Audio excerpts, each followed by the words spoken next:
याद दिलाओ। क्यों आई? कि उत्तर प्रदेश की जनता ने, सभी जाति के लोगों ने, ठीक है, उन पर भरोसा किया और ये भरोसा वो पूरा निभा रहे हैं। किसी की राजनीति कोई तोड़ना चाहता है, प्रयास करना चाहता है। आप जो हाथरस का कांड सब आपके सामने आ रहा है,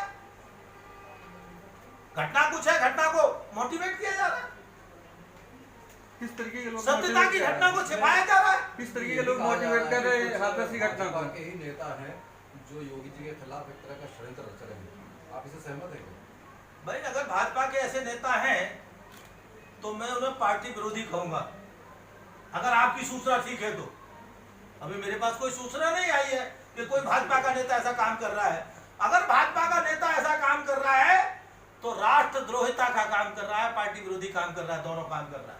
मैं नाम नहीं बताऊंगा और उसके खिलाफ मैं हिंदू रक्षा सेना के राष्ट्रीय अध्यक्ष होने के नाते मैं उसके खिलाफ भी जांच की मांग करूंगा। मुख्यमंत्री जी को बिना विलंब करे अगर ऐसा कोई संज्ञान में आता है, चाहे वो किसी भी पार्टी का लीडर हो, चाहे सपा का हो, बसपा का हो, कांग्रेस का हो, भाजपा का हो और किसी अन्य दल का हो, जिसने वहां पर कुत्सित षड्यंत्र करके वहां घटना को गलत तरीके से लोगों के सामने, पूरे विश्व के सामने परोसा। पूरे विश्व को क्या बताना चाहते हैं? हम भारत के लोग रेपिस्ट हैं क्या? आप क्या बताना चाहते हैं? आपने हमारे देश की छवि की दुर्दशा करने का दुस्साहस किया और इसीलिए योगी जी इस काम को कर भी रहे हैं। मैं उनको कहूंगा, पुनः आग्रह करूंगा, बिल्कुल गहराई से एक पक्ष यहाँ पर केस की जांच हो पूरी और दूसरा पक्ष ये भी जांच होनी चाहिए वहां किन किन नेताओं ने, किन किन संस्थाओं ने, मैं और आगे की बात कह रहा हूँ, राजू जी इस बात को कह रहे, किन किन संस्थाओं ने जाकर के वहां गड़बड़ करने का प्रयास किया है और गड़बड़ करने का प्रयास कर रहे हैं कुछ लोग अभी। DHANAND गिरी महामंडलेश्वर स्वामी प्रबोधानंद गिरी, मैं कार्ड दे दूंगा बाद में आपको, लिखना चाहता जी कार्ड। हिंदू रक्षा सेना का राष्ट्रीय अध्यक्ष हूँ। और एक ये कहा जा सकता है कि कोई बड़ा माफिया कोई बड़ा पद को कब्जा कर ले।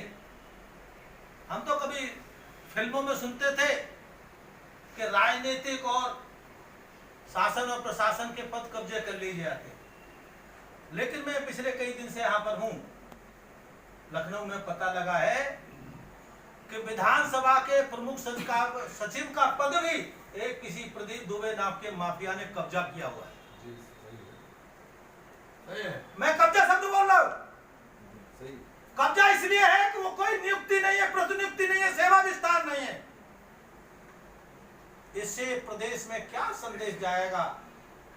और दुर्भाग्य उससे भी ज्यादा है कि पीएमओ का लेटर आ गए, गृह मंत्रालय के लेटर आ गए उसके खिलाफ जांच के लिए, और सीबीआई के लेटर आ गए, हाई कोर्ट, सबको जिसने हाईजैक किया हुआ है। इसका नाम है प्रदीप दुबे, प्रमुख सचिव विधानसभा है। मैं इनके बारे में जानकारी देता हूं। इन्होंने 31 जनवरी 2009 को जुडिशियरी से सेवानिवृत्ति ली।